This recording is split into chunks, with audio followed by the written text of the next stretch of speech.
yung yung sunset ng Samoa.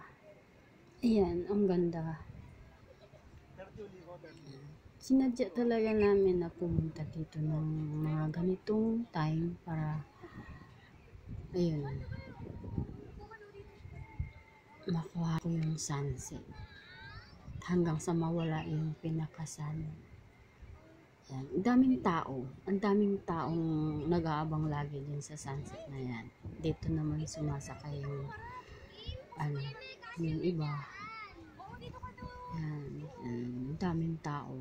Basta sa seaside banda sa Samoa, ayan, dami laging tao lalo pagka ganitong time kasi ito yung inaabangan nila, yan yung sunset na yan. Ang ganda kasi. Minsan may mga nagsushoot dito ng for wedding, ganon. For pictorial nila. Ito naman yung sunset sa harap ng house ko. Dito kasi ako ngayon sa 31st floor. Meron kasi kaming isang unit dito. Ayan, harap na harap mismo sa Manila Bay. Ayan, ang ganda. Ayan, araw-araw kong nakikita yung ganyang sunset sa harap ng pagka nandito kami. Kasi madalas doon talaga sa house, sa may Pasay, ganun. Tapos may isang unit kami dito banda sa harap ng yan, Manila Bay. Tapos ayan yung mga buildings, yan. Doon banda yung Dolomite Beach, yan, dyan banda. Tapos, yan yung sunset, harap na harap mismo sa terrace ko. Yan. Minsan pag nalungkot ako dito, tapos titingin ako dyan sa sunset na yan, lalabas lang ako dito sa terrace ko. Tapos yan yung sa baba namin, yan yung sa harap ng terrace ko. Yan, daming buildings na matataas din. Ayan, doon yung sa Rojas Boulevard, yan, along Rojas Boulevard yan. Sunset na yan dyan sa Manila Bay. Yan. Tapos ito yun, pag titingin ako sa baba, ayan, yan yung makikita ko. Ayan, yung mga buildings na yan. Ayan.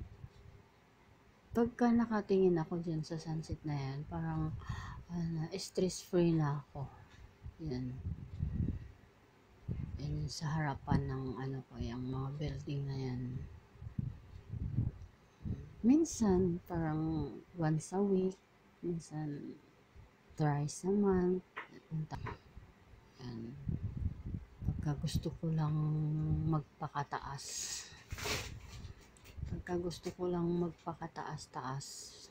Yan.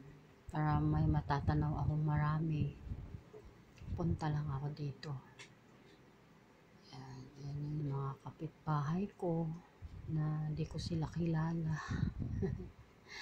Kasi yan yung mga kapitbahay ko na kung sino-sino mga nakatira sa mga yan, sa mga buildings na yan.